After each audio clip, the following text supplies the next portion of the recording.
This is Star Wars week. I don't know if you noticed that. I love the way that the screen has mirrored the readers. For example, when Ginny was up there, did you see this image behind her? Exactly the same, wasn't it? It was an android. Yeah. And the one I love the best is when Ron was up there, there was the perfect one for him. It was,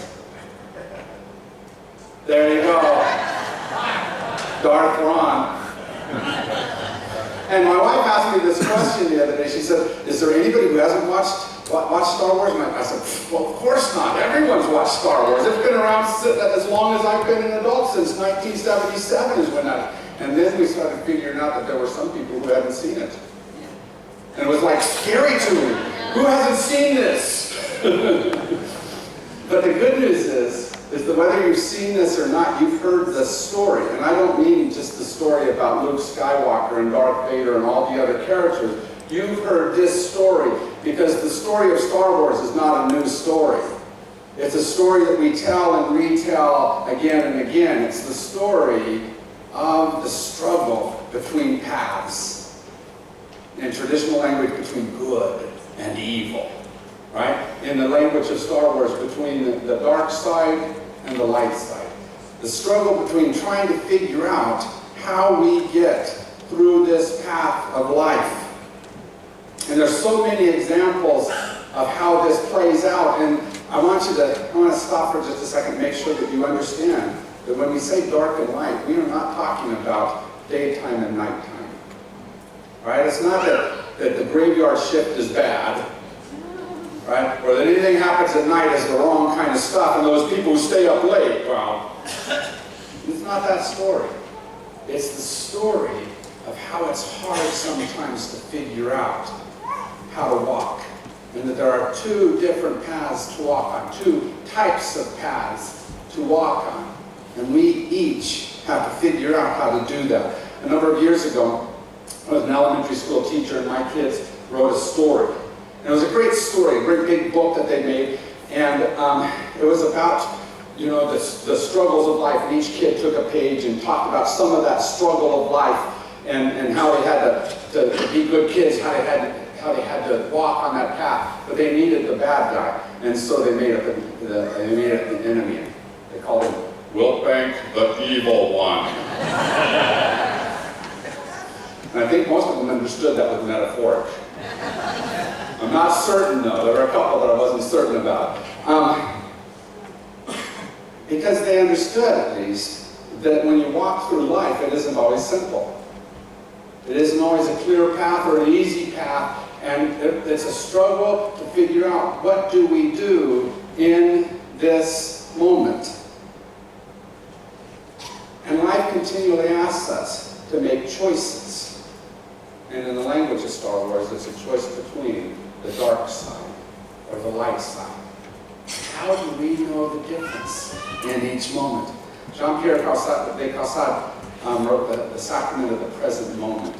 And he said, each moment imposes a virtuous obligation on us, which committed souls faithfully obey. In each moment, something calls out to us and says, choose this moment. Choose this way of following the light. And the light is hard to follow because it's often confused with that other choice. Or I should say, those other choices. And the lines between the two are easily crossed and crossed on a regular basis by all of us, not just by those people who obviously choose the wrong way, because you've seen that, haven't you? But by those of us who are struggling to figure out what next, how next, what's the thing that's right to do in this moment. And throughout these movies, you see character after character struggling with, what should I do? In the first trilogy, it's a boy named Anakin. As he grows up and tries to figure out, now here's the bad news about this. Anakin ends up choosing the dark side of the Force and becomes Darth Vader. Right? The big, mean, evil person of the whole series, right?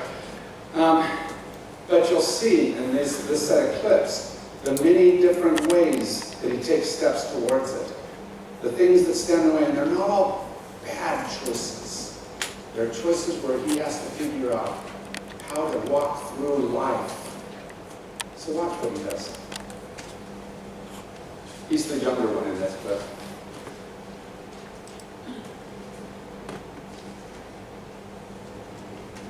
I will do it with Lieutenant Amidala will not refuse an executive order. I know well enough to assure you. Thank you, Your Excellency. That's so. They've finally given you an assignment. Your patience has paid off.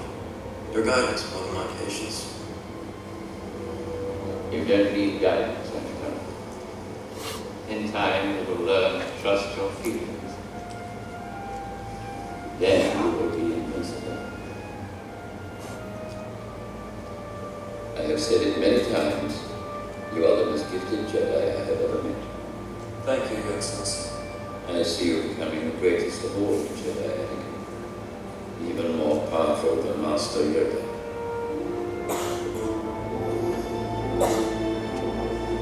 I am concerned for my Padawan. He is not ready to be given this assignment on his own yet. The Council is confident in its decision, Obi-Wan. Boy has exceptional skills. But he still has much to learn, Master. His abilities have made him, well, arrogant. Yes. A flaw more and more common among Jedi. Too sure of themselves they are. Even the older, more experienced ones. Remember, Obi-Wan, if the prophecy is true, your apprentice is the only one who can bring the Force back into balance.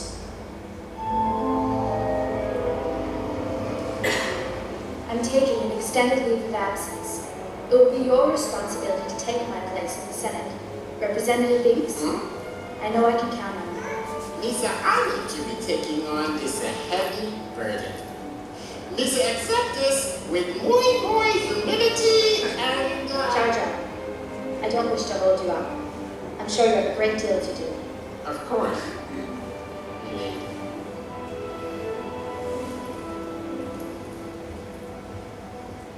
I do not like this idea of hiding. Don't worry. Now that the Council has ordered an investigation, it won't take Master Obi-Wan long to find this bounty hunter. I haven't worked for a year to defeat the military creation act, to not be here when its fate is decided. Sometimes we must let go of our pride and do what is requested of us. Anakin, you've grown up. Master Obi-Wan manages not to see it.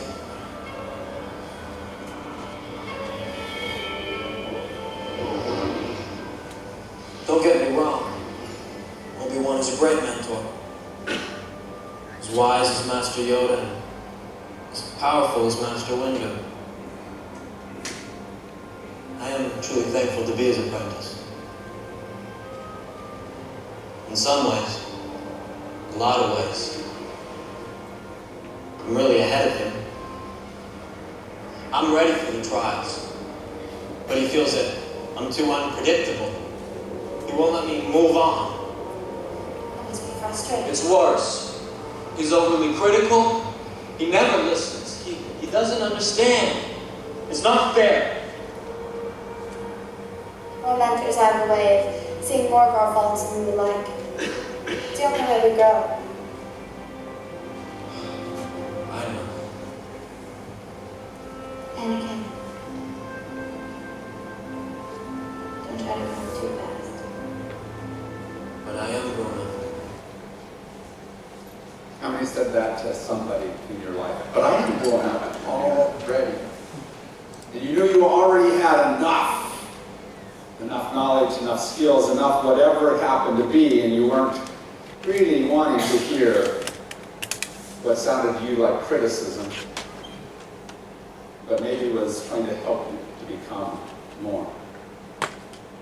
You see, the dark side of the Force, like Emperor Palpatine was speaking at the beginning, speaks words like, you're the greatest of them all, you're better than, you're more than, and puts us in competition with each other. And we like those kinds of words. We like to look at each other and say, how come my way is right? And what I want is right. But when we only look at that, we stop the growth of the force, spirit within us, drawing us beyond just what is right from our point of view. Just what we think we already know and the ways we would already go. The force draws us to see larger. And we think we know so well, but like our call to awareness said, we're on a darkling plane, clashing in spaces where we don't understand everything, where it's sometimes challenging to see. And de Caussade spoke these words. He said, "It is necessary for us to become disengaged from all we feel and do in order to walk with God in the present moment."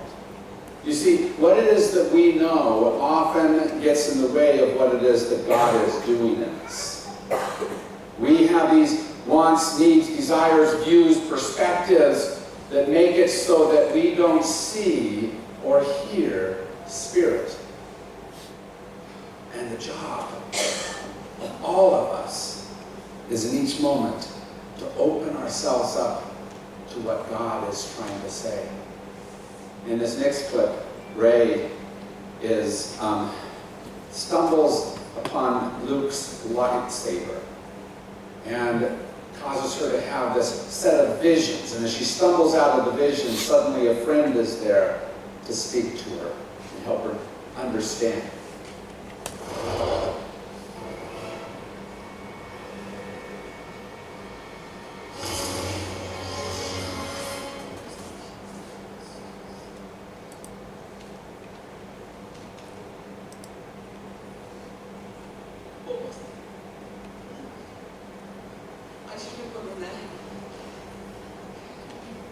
That lightsaber was Luke's and his father's before him, and now he calls to you. That's magic. Ponder.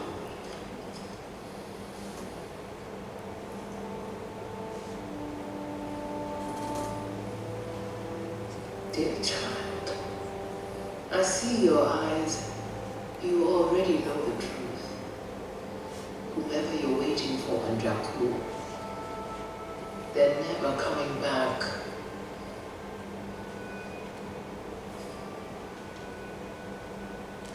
But there's someone who still could. The belonging you seek is not behind you, it is ahead. I am no Jedi, but I know the Force. It moves through and surrounds every living thing. Close your eyes. Feel it. The light. It's always been there. It will guide you.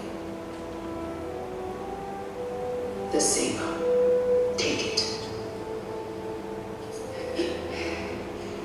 I'm never touching that thing again. I don't want any part of it.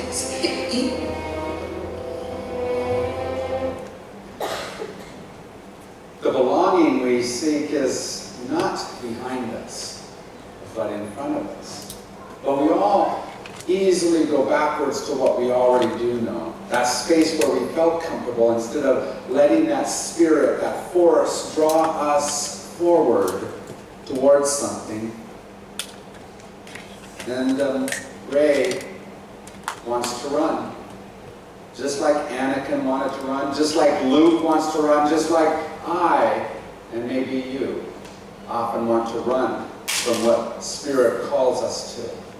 Spirit calls us forward to something that's beyond what we understand. The road of the light is not a simple and easy road all the time, and we sometimes sell it that way. Well, if you just do this, it'll be much easier than if you follow the... No, it's not always true.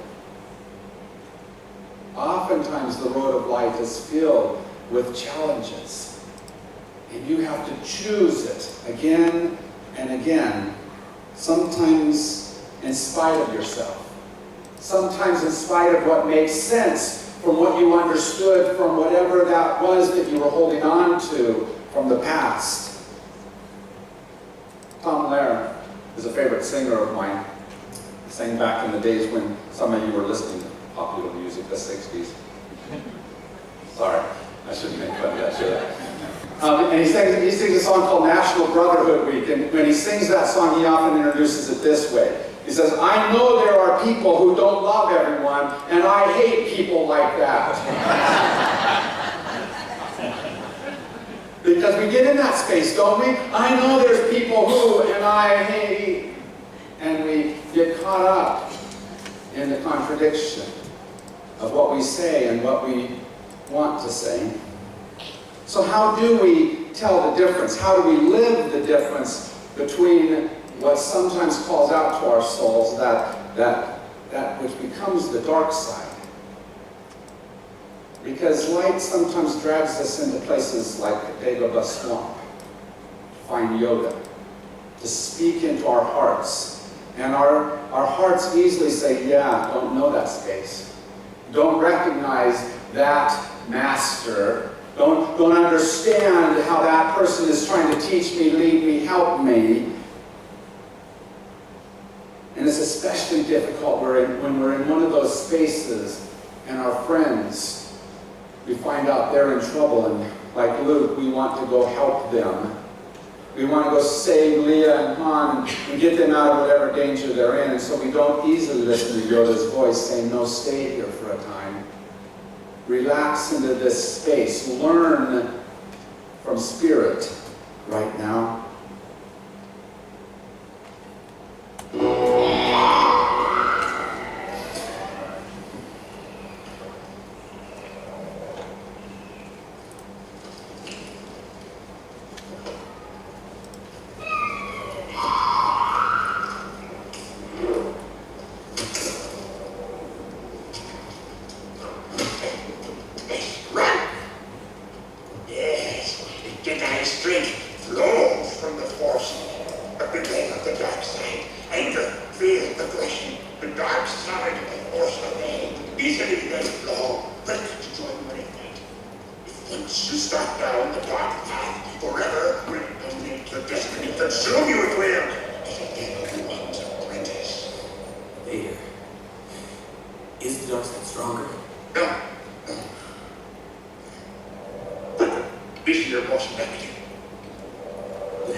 Two of the great characters of this movie are Obi-Wan Kenobi and Darth Vader. And what's interesting about those two characters is they both get accused of the very same horrible crime. You know what it is? Believing in that old-time religion. You know, that old-time religion. Give me that old-time religion. It's good enough for me. But they believe in it differently. They hold on to it differently. And sometimes because someone holds on to it differently, we think they're wrong, or we push them away. But we have to figure out how to hold on to it right. And I watched a group that definitely believes in old-time religion hold on to it in just the right way. A number of years ago, you might remember in Lancaster County, Pennsylvania, a man went in and shot up a school, killing 6 young ladies, injuring 2 others. And this very old-time religion, these Amish folks who live in ways that most of us don't understand or agree with, they did something that their religion tells them to do. They chose love and forgiveness. They chose a path that didn't make sense in that moment, because how many have been in that same type of space where you've heard of some terrible shooting and you automatically slip to that space of accusation, of taking sides, of being against, right? It sure helps when the shooter is on the other side, doesn't it? Because it gives us power for that we want to do. But when the shooter is firing against us, How do we in that moment choose light? How do we in that moment choose to walk the path that is difficult like the Amish, but in the way that we ought to? See, the dark side is full of things like fear and aggression, but it's quicker, easier, more seductive, as Yoda said. And that path of light, I hate this word that he used, passive, calm, at peace. But passive, I want you to look at that word, because it's the same word that passion comes from, and it has to do with truly being in touch with feelings. And it's a word that says calm down and be in touch with those feelings, not just react out of them, not an active passion, but a calm thinking about it, passive, that allows you to capture what truly should be done in that moment. See, the dark reacts. And generally when you react, you're reacting out of fear or anger or of the moment things. The right now, the aggressive, do something in this very moment. Where the light waits and is patient and discovers what is a longer view of what could be. It's not self-centered, but looks larger. Sees the me in more than just me. Sees spirit and force in everything around us. But to do that, in the words of Yoda, we must unlearn what we have learned. Sarah Cummings is a person who amazes me. 2 weeks ago, she was to be married. Had her whole wedding planned, the whole reception, had already put down all the money to be able to have that grand event come about, and then something happened where she decided not to get married, but there she is with all the bills. They're all paid for. The hall's ready for her. The caterer wants to bring the food in. How many might have been angry in that moment? How many might have reacted out of? Well, she reacted, but she reacted in a more thoughtful way than most of us do. She said, here's all this food. Here's all these decorations. Here's this party waiting to happen. Who could come here? Who needs to come here? She contacted the Indianapolis homeless shelter and said, you got a couple hundred people? And they had their party. See, that's the light. That's what we're trying to do, is figure it out in that moment. How do we choose a space of light instead of a space of darkness? Luke is training in that swamp, and his X-Wing fighter slides into the water. So Yoda tells him, lift it up! And he fails at it. He doesn't do it all well. But in the next moment, Yoda teaches him.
impossible.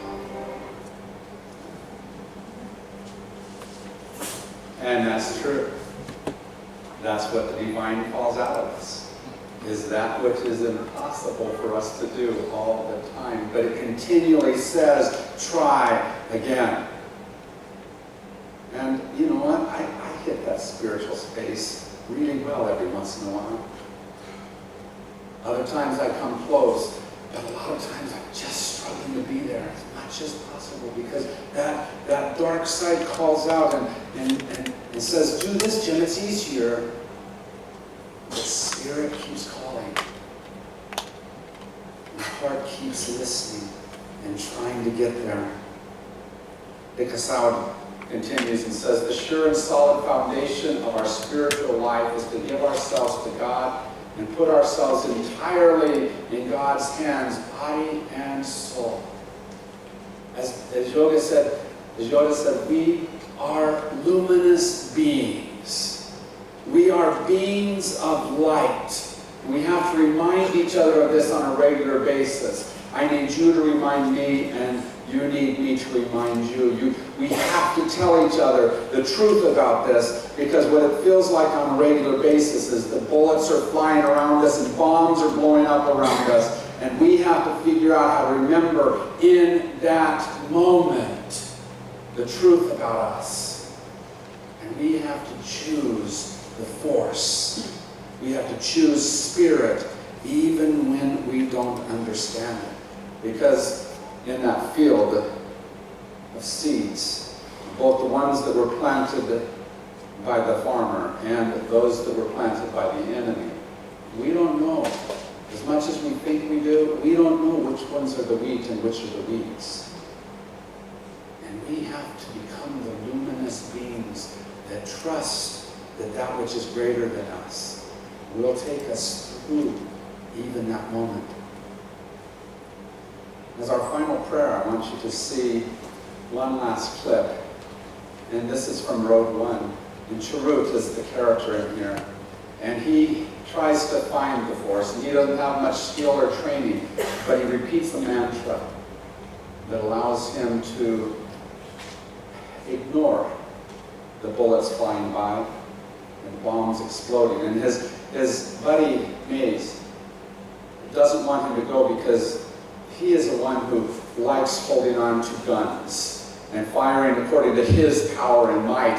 And so he calls his buddy back and says, no, come and stay here with me. Come and shoot the way I shoot. But Chirrut doesn't quite believe that and steps into the fray in a spirit way. And he changes his friend because of that.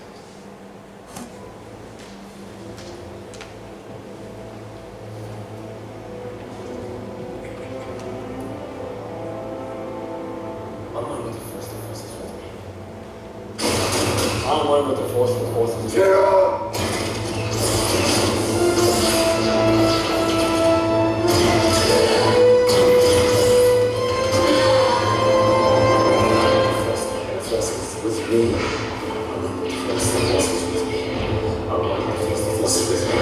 I'm one with the force is with me.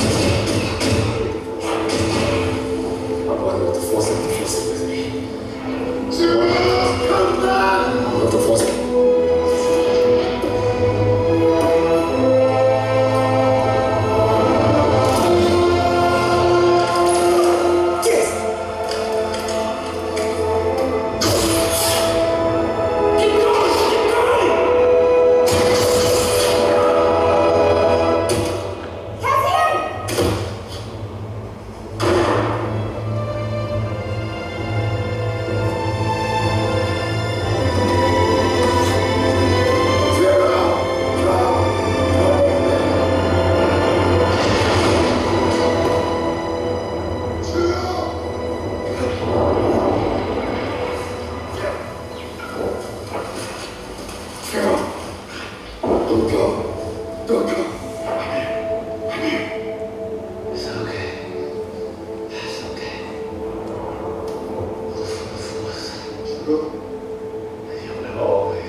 The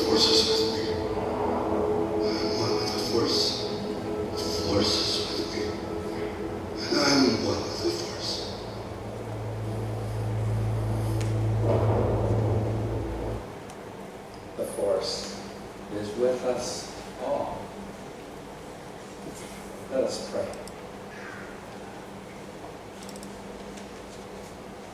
Source of all being, that which flows through us and around us and into us, be with us in this moment.